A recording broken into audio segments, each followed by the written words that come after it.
উদ্দেশ্য কি সেটা আমাদের জানানো হয়েছে। শুধু আমি গুটি কয়েক কথা বলে আমার বক্তব্য শেষ করব।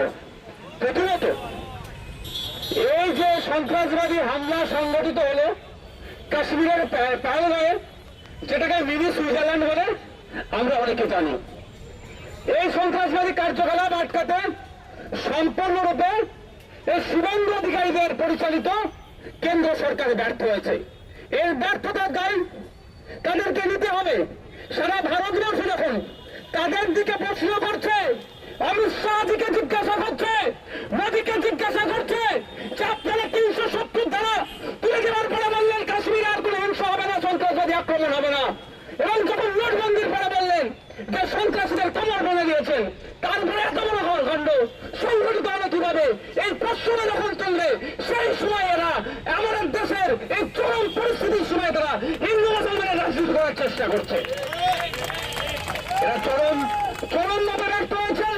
ব্যর্থতা ঢাকা দেওয়ার জন্য হিন্দু মুসলমানের রাজনীতিতে রাখতে উঠেছে। এখন সময় আমাদের কাছে একটা বড় চ্যালেঞ্জ, এই সন্ত্রাসবাদীদের জবাব দেওয়ার সময় আমাদের যারা ধর্ম বর্ণ নির্বিশেষে যে সমস্ত খনিগুলো শান্ত ভারতকে অশান্ত করার চেষ্টা করছে, যে সমস্ত খনিদের দ্বারা আমাদের দেশ আজকে অস্থিরতার মধ্যে চলে যাচ্ছে, তাদের বিরুদ্ধে কঠোর ব্যবস্থা নিতে হবে এবং সন্ত্রাসবাদকে সমূলে নির্মূল করতে হবে। এটা আমাদের প্রত্যেকের কাছে একটা চ্যালেঞ্জ।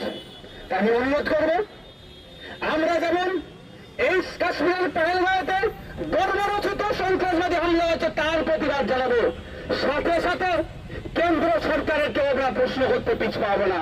প্রশ্ন করবো আমরা যে কাশ্মীরে প্রায় 60 লক্ষের অধিক সেখানে সেনা আছে, প্রতি 10 মিটার 15 মিটার ছাড়া ছাড়া সেনা থাকে, সেখানে কিভাবে এত বড় হত্যাযজ্ঞ সংগঠিত হলো? ওই সময় কথাই ছিল আমাদের সেনারা, তারা ছিল কি ইনঅ্যাক্টিভ করে রাখা হয়েছিল, তার জবাবটা আমাদেরকে দিতে হবে। ভারতবর্ষের এটা প্রশ্ন, আমার জনগণের এটা প্রশ্ন, এর উত্তর দিতে হবে।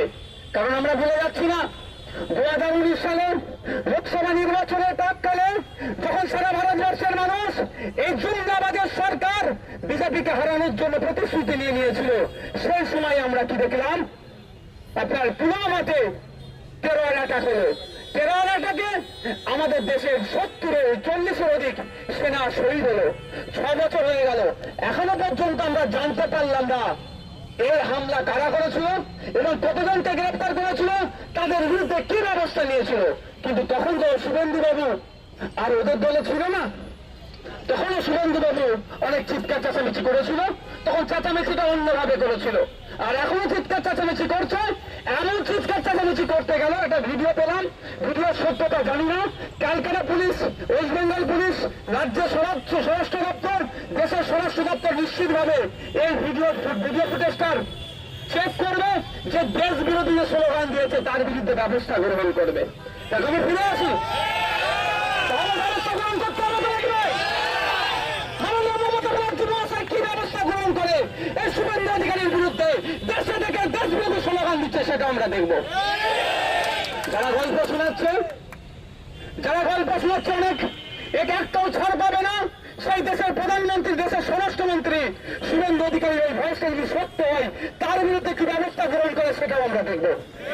দেশে খাবে, দেশের জনগণের টাকায় তুমি বিধায়কের মাইনে পাবে, আর দেশ বিরোধী স্লোগান দেবে, আমরা ছেড়ে কথা বলবো না।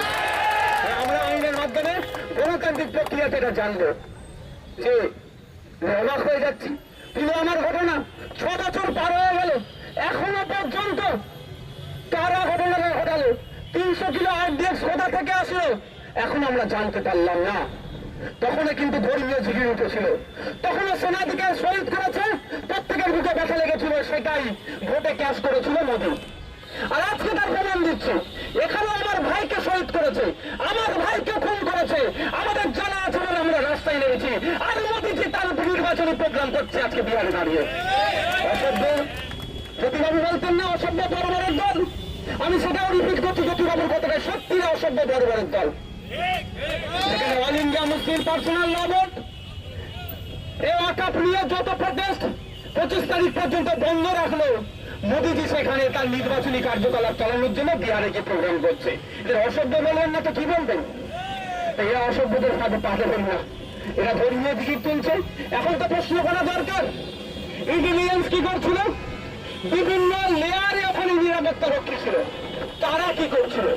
তাই প্রশ্ন যখন আমাদের বুধবার সময় আসেছে, তখনই আপনার আমার মাইন্ডের মধ্যে, মাথার মধ্যে হিন্দু মুসলমানের খেলা চালাচ্ছে।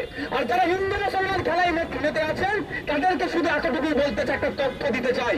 এই জঙ্গিদের বিরুদ্ধে, এই দেশ বিরোধীগুলোর বিরুদ্ধে, এই সন্ত্রাসীগুলোর বিরুদ্ধে, এই মানবতাকে যারা খুন করেছে, এই খুনিদের বিরুদ্ধে যখন কাউন্টার অ্যাটাকে আমার দেশের আর্মি গিয়েছে, যে শহীদ হয়েছে আর্মি, তার ধর্মীয় পরিচয়টা একবার জেনে নেন। যারা ধর্ম করে গিলাতে চাইছেন, আমাদের এই বাংলার ছেলে ঝন্টু আলী, দেখে আসুন তার ধর্মীয় পরিচয়টা। কিন্তু আমরা ধর্মীয় পরিচয় নিয়ে রাজনীতি করতে চাই না, করবো না। যেটা অন্যায় হয়েছে তার বিরুদ্ধে আমরা এখন দেখার বিষয়। আমি চ্যালেঞ্জ করে গেলাম, সেন্ট্রালের আইবির আমার নিশ্চিতভাবে ভিডিও রেকর্ড করছে, স্টেটের আইবি ভিডিও রেকর্ড করছে, মিডিয়ার মাধ্যমে রেকর্ড হচ্ছে। এই তদন্ত আমি 5 বছর টাইম দিচ্ছি, 5 বছর দেখবেন তদন্ত শেষ করবে না। এরা শেষ করলে তো ধরা পড়বে। ওখানে আর্মি ছিল না কেন? ওখানে সেনা ছিল না কেন? ধরা পড়বে কার? কে পড়বে? ধরতে বিজেপি সরকারের কাছে চলে যাবে হাতটা। সুতরাং এরা এদের স্বার্থের জন্য হয়তো এই হত্যাযজ্ঞ সংগঠিত করেছে। এদের রাজনৈতিক